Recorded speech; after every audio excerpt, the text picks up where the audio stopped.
નમસ્કાર રામ રામ મિત્રો, આજે આપણે વાતચીત કરવાના છીએ કે ગેનીબેનનું શક્તિ પ્રદર્શન આજે યોજાવાનું છે. શું ગેનીબેન ઠાકોરે એક કાંકરે બે પક્ષી મારવાના છે? કેમ નરેન્દ્ર મોદી એ સીધી નજર ગેનીબેન ઉપર રાખી રહ્યા છે અને ગેનીબેનના શક્તિ પ્રદર્શનથી કોનું કદ વેતરા છે એના વિશે આપણે ડિટેલમાં ચર્ચા કરવાના છીએ. પરંતુ એ પહેલા જો આપ વિડીયોમાં નવા આવ્યા તો મારી ચેનલને લાઈક, સબસ્ક્રાઇબ અને ફોલો કરી દેજો, જેથી હું આપના માટે આવા અવનવા વિડીયો બનાવતો રહું. તો નમસ્કાર મિત્રો, વાતચીત કરીએ વિગતવાર. તો આજે પ્રગતિ મેદાન ખાતે 29/9/2024 રોજ એટલે કે આજે રવિવારે શક્તિ પ્રદર્શન ગેનીબેનનું થઈ રહ્યું છે, જેની ખૂબ જ લાંબા સમયથી તૈયારીઓ ચાલતી હતી. તૈયારીઓના સમયની અંદર મહેસાણા, પાટણ અને બનાસકાંઠાના સમગ્ર ઠાકોર સમાજને એક મંચ ઉપર લાવવાનો કાર્યક્રમ આજે ગોઠવવામાં આવ્યો છે. પરંતુ શું તમે જાણો છો કે એક મંચ ઉપર ઠાકોર સમાજને લાવી અને ગેનીબેન શું કરવા માંગે છે અને શું છે ગેનીબેનનો ગેમ પ્લાન? તો આપણે એના વિશે થોડી વાતચીત કરીશું. ત્યારબાદ નરેન્દ્ર મોદી સીધી નજર ગેનીબેન પર કેમ રાખી રહ્યા છે એના વિશે વાતચીત કરીશું અને બીજી પણ અલગ અલગ વાતચીત કરીશું. પરંતુ આપ વિડીયોમાં બનેલા રહેજો. તો ગેનીબેન કેમ આટલું મોટું ઠાકોર સમાજનું શક્તિ પ્રદર્શન કરવા માંગે છે એના વિશે આપણે થોડી ડિટેલમાં ચર્ચા કરીશું. ગેનીબેન સાંસદ બન્યા એ પછી ગેનીબેનનું કદ એ સમગ્ર ગુજરાત અને દેશની અંદર મોટું થઈ ગયું છે.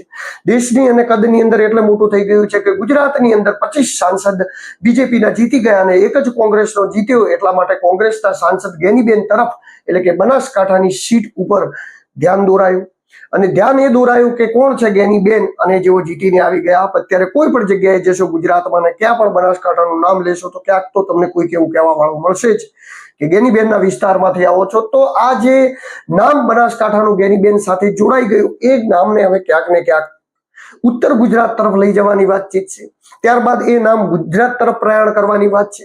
સત્તા પરિવર્તનના જે ટાટિયા હાલવા માંડ્યા છે એ ટાટિયાની શરૂઆત ક્યાંક ને ક્યાંક બનાસકાંઠાથી થઈ છે. હવે એ બનાસકાંઠાની શરૂઆતને ક્યાંક ને ક્યાંક ઉત્તર ગુજરાત અને ત્યારબાદ ગુજરાત તરફ લઈ જવાની છે.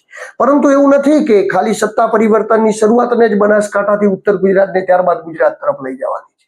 ગેનીબેનનો એક ચહેરો પણ પ્રોજેક્ટ કરવાનો છે. ફાયર બ્રાન્ડ નેતા છે એને હાઇલાઇટ પણ કરવાના છે અને એ રીતે આગળ વધી સ્ટ્રેટેજી પહેલા સમાજે જઈને અટકે છે. સમાજે જઈને કેમ અટકે છે? કોઈ પણ નેતાને મોટું નેતા થવું હોય તો એના સમાજનો સહારો પહેલો લેવો પડે છે. પહેલા એનો સમાજ એની સાથે હશે તો બીજા થોડા ઘણા મતો, થોડી ઘણી એની માણસાઈને, થોડું ઘણું એનું કામકાજ જોઈ અને અન્ય કોઈ પાર્ટીના મતો હોય એને બધું જ ધ્રુવીકરણ કરતા ક્યાંક ને ક્યાંક એ ચહેરો જીતી જાય છે. આપ કલ્પના કરો કે જો ઠાકોર સમાજના મત 3.5 લાખ 4 લાખ બનાસકાંઠાની અંદર ના હોય તો ગેનીબેન ક્યારેય ન જીતી શકે. અને એવું નથી હોતું કે ખાલી એક જ સમાજના વધારે મત હોવાથી તમે જીતી શકો છો. બધા જ સમાજો તમને સપોર્ટ કરે ત્યારે તમે જીતો છો. પરંતુ પહેલો આધાર, દારોમદાર જે પણ ઉમેદવાર લડતો હોય એને પોતપોતાના સમાજ ઉપર રાખતો હોય છે. એટલે ગેનીબેનનું જે શક્તિ પ્રદર્શન થઈ રહ્યું છે પાટણ, ત્યારબાદ મહેસાણા, ત્યારબાદ બનાસકાંઠાની અંદર ખૂબ જ બહોળા પ્રમાણમાં ઠાકોર સમાજ છે. તો બધા જ ઠાકોર સમાજને એક મંચ ઉપર લાવો. એક મંચ ઉપર ઠાકોર સમાજ આવશે તો એમના મુખ્યત્વે ચહેરા તરીકે ગેનીબેન ઉભરશે. અલ્પેશ ઠાકોર પછી ગુજરાતમાં સૌથી મોટા ઠાકોર ચહેરા તરીકે જો કોઈ ચહેરો ઉભર્યો હોય તો એ ગેનીબેન ઠાકોર ઉભર્યા છે. અને અત્યારે અલ્પેશ ઠાકોરનું કદ પણ કઈ ના આવે એવડું મોટું કદ ગેનીબેનનું થઈ ગયું છે. સમગ્ર ગુજરાતના લોકો, ઠાકોર સમાજના લોકો બધા જાણે છે. હવે આ નામને કેવી રીતે આગળ વધારવું અને નામ ઉપર કેવી રીતે ગુજરાત તરફ ઠાકોરનું પ્રભુત્વ છે એ ઠાકોર સમાજને કોંગ્રેસ એટલે કે ગેનીબેન સાથે જોડી શકાય એના તરફ આગળ વધવાનું આ એક પગલું છે. જે પગલું અત્યારે ભરાઈ રહ્યું છે પગલા મુજબ બનાસકાંઠા, પાટણ અને ત્યારબાદ મહેસાણા, ત્રણ જગ્યાએ ઠાકોર સમાજને કોંગ્રેસ તરફથી ટિકિટ આપવામાં આવી હતી અને ત્યારે શક્તિ પ્રદર્શનથી એ સાબિત થઈ જાય છે કે ત્રણેય જગ્યાનો ઠાકોર સમાજ એ ગેનીબેન સાથે મળી જશે. તો બીજી વાતચીત કરીએ અને જે ઠાકોર સમાજ મળી જશે એટલે એનાથી એવું થશે કે ઉત્તર ગુજરાતના અત્યારે સૌથી મોટા ચહેરા તરીકે ગેનીબેન અને ત્યારબાદ ક્યાંક ને ક્યાંક ગુજરાત તરફ ગેનીબેન આગળ વધશે. પરંતુ એ પ્રયાણને હજી ઘણી બધી વાર છે.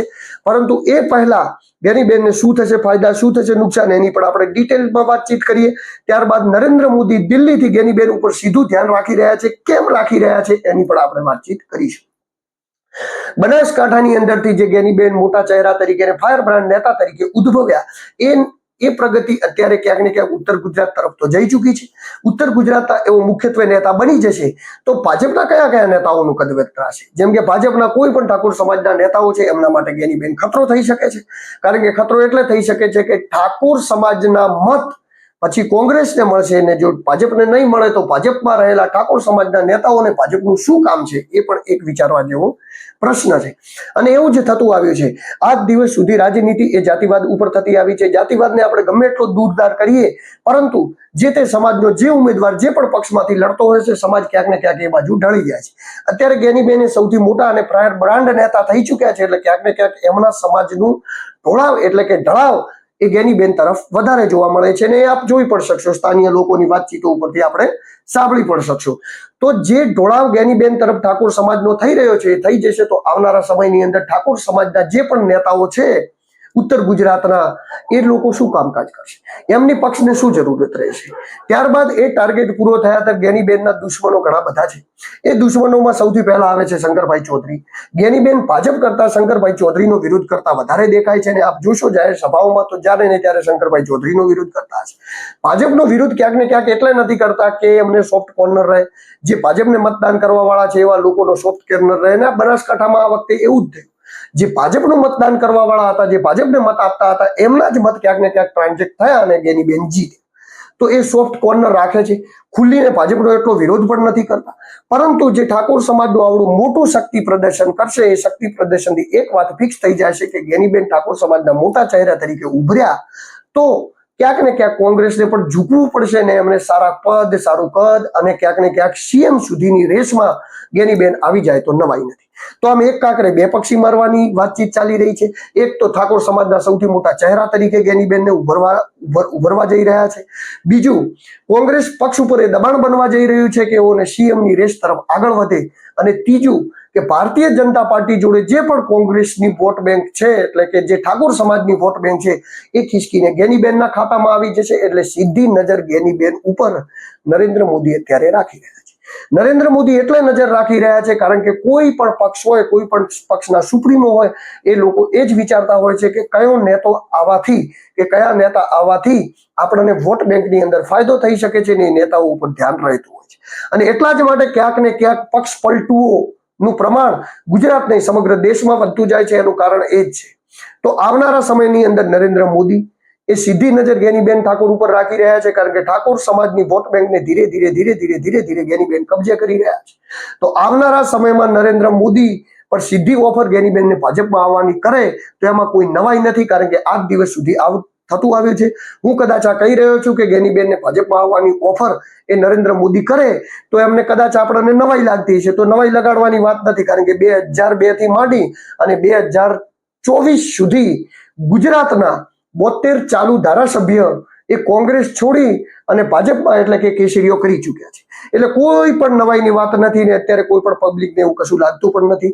અત્યારે પણ આપ જોઈ શકો છો કેબિનેટ મંત્રીમાં મુખ્યત્વે કોંગ્રેસીઓનું પ્રભુત્વ છે, જેમાં કુંવરજી બાવળિયા હોય, ત્યારબાદ બળવંતસિંહ રાજપૂત હોય, રાઘવજી પટેલ હોય અને ઘણા બધા બીજા પણ અન્ય કેટલાઓ ચહેરાઓ છે, જેમ કે જવાહરલાલ ચાવડા હારી ગયા.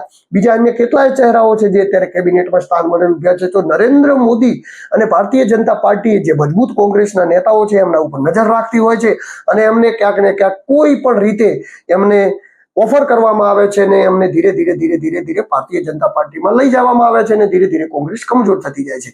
પરંતુ આવનારા દિવસોની અંદર શું એવું થશે, શું એવું નહીં થાય, એ દરેક વસ્તુ વિચારવાની છે. આપ કોમેન્ટ બોક્સની અંદર કોઈ પણ કોમેન્ટ કરતા રહેજો જે આપણને યોગ્ય લાગે. મારા વિડીયોમાં જે આપણે સજેશન આપવાનું હોય, કેવા વિડીયો બનાવવાના વગેરે બાબતે કોમેન્ટ કરતા રહેજો. આજે જ્ઞાનીબેનનું શક્તિ પ્રદર્શન એ પાટણ ખાતે 12 વાગે યોજાવાનું છે. ત્યારબાદ શું પરિવર્તન આવે છે, આવનારી રાજનીતિમાં શું પરિવર્તન આવશે, ગુજરાતની રાજનીતિમાં શું પરિવર્તન આવશે, એના વિશે આપણે થોડી વાતચીત કરીશું. તો ગુજરાતની રાજનીતિમાં ઘણું બધું પરિવર્તન આવવાનું છે. તો ઠાકોર સમાજના મોટા ચહેરા તરીકે જ્ઞાનીબેન ઉભરવાના છે, એટલે અલ્પેશ ઠાકોરનું કદ નાનું થવાનું છે. ત્યારબાદ જ્ઞાનીબેન એ ફાયર બ્રાન્ડ તરીકે નેતા તરીકે ઉદ્ભવશે એટલે કોંગ્રેસને પણ એનો ફાયદો સમગ્ર ગુજરાતની અંદર મળવાનો છે. ત્યારબાદ ઠાકોર સમાજના નેતા છે એટલે એનો મુખ્યત્વે ત્રીજો ફાયદો એ ઠાકોર સમાજને પણ મળવાનો છે. ત્યારબાદ બનાસકાંઠાના સાંસદ છે એટલે ક્યાંક ને ક્યાંક એનો ફાયદો બનાસકાંઠાને થશે. આમ ઘણા બધા ફાયદા એ જ્ઞાનીબેનના આ શક્તિ પ્રદર્શનથી આંતરિક રીતે એક પક્ષને થવાના છે. અને આવનારા સમયની અંદર જ્ઞાનીબેનનું શક્તિ પ્રદર્શન પછી જનતા શું વિચારે છે, શું નવા તફાવતો આવશે, શું નવી રાજનીતિમાં વળાંકો આવશે, એના વિશે પણ આપણે ખૂબ જ ડિટેલમાં ચર્ચા કરીશું. પરંતુ એ માટે આપણે નવા વિડીયોને ઇંતજાર કરવો પડશે. અત્યારે હું તો દિલુ ચૌધરી આજે છે જ્ઞાનીબેનનું પાટણમાં સંમેલન એ સંમેલન વિશે આપણે વાતચીત કરી. નમસ્કાર, રામ રામ. અને મારા વિડીયો ગમતા હોય તો વિડીયોને લાઈક, સબસ્ક્રાઇબ અને ફોલો કરી દેજો, જેથી હું આપના માટે આવા અવનવા વિડીયો બનાવતો રહું. નમસ્કાર.